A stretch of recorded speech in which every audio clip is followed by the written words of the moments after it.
गए। वे लोग उन लोगों को विदा करके प्रार्थना करने को अलग पहाड़ पर चला गया और सांझ को वह वहाँ अकेला था। उस समय नाव झील के बीच लहरों में डगमगा रही थी। और उसने अपने शागिर्दों को, अपने चेलों को कश्ती में बिठाया, वहां पार दूसरे गांव में जाना है। और वो सब कश्ती में सवार थे, दूसरी जगह पे दूसरे गांव में जाना चाहते थे। और क्या हुआ कि कश्ती बीचों बीच मझधार में फंस गई।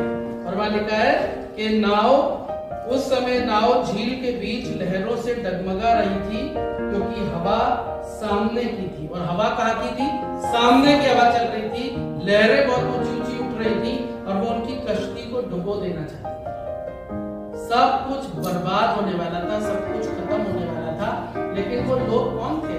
वो मसीह यीशु के पीछे चलने वाले।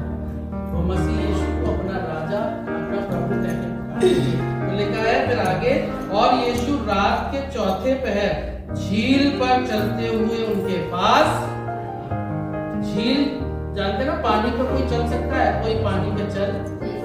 लेकिन जब उसके लोग परेशानी में थे और उनके लोगों की नैया जब मझधार में फंसी थी और डूबने वाली थी, तो प्रभु यीशु मसीह पहाड़ पे उनके लिए प्रार्थना कर रहा था।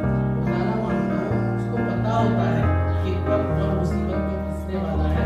और परमेश्वर अपने सामर्थ को रिलीज करता है, सामर्थ को क्रियान्वित करता है ताकि बचाए जाए। और लिखा है प्रभु यीशु मसीह पानी के ऊपर भी चलते हुए अपने चेलों को बचाने के लिए वहां पहुंच गए। और फिर लिखा है आगे, चेले उसको झील पर चलते हुए देखकर घबरा गए। जब देखा कि पानी पर कौन चल रहा है, तो उन्होंने अपनी इंसानी बुद्धि से सोचा, पानी पे तो कोई चल ही नहीं सकता मनुष्य, ये हमारे प्रभु तो हो नहीं सकते, क्या है ये तो दिखाई दे रहे हैं। तो उन्होंने तो क्या सोचे कि शायद भूत होगा और डर के मारे चिल्लाने लगे।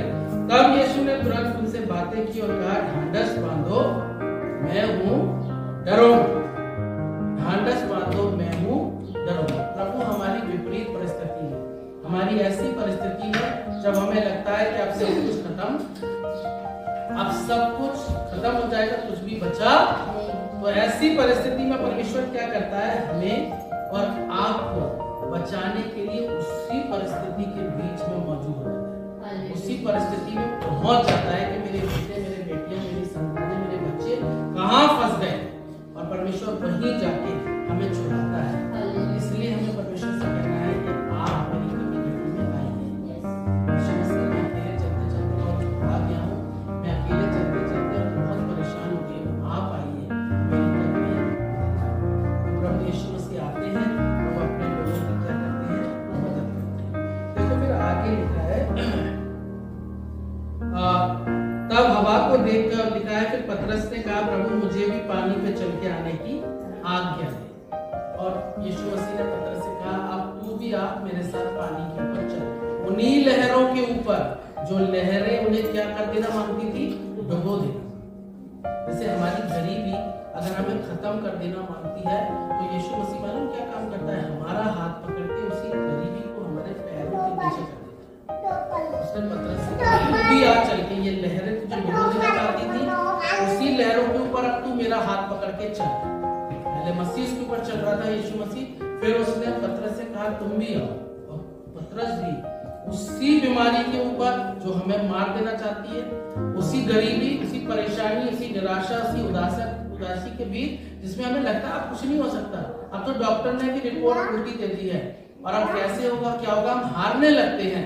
तब परमेश्वर हमारा हाथ पकड़ के उसी मुसीबत के ऊपर हमें चलने की सामर्थ देता है, ताकि हम अपने पैरों तले उस मुसीबत को क्या कर दें? उछल दें। क्योंकि परमेश्वर ने हमें मुसीबत में रहने के लिए नहीं बुलाया है, पर उसने हमें जय का जीवन जीने के लिए बुलाया है। और इसीलिए हम अपने परमेश्वर से कहते हैं कि यीशु मसीह आप आइए और यहाँ आके हमारे लिए सहायता है। हमें और आपको बहुत जरूरी है कि हम यीशु मसीह की सामर्थ को जाने, उसके नाम की सामर्थ को जाने, हम करके देखें, मसीह को बुला के देखें। जब आपको लगे ना आप कुछ नहीं हो सकता, डॉक्टर ने मना कर दिया, आप कुछ नहीं हो सकता मेरे घर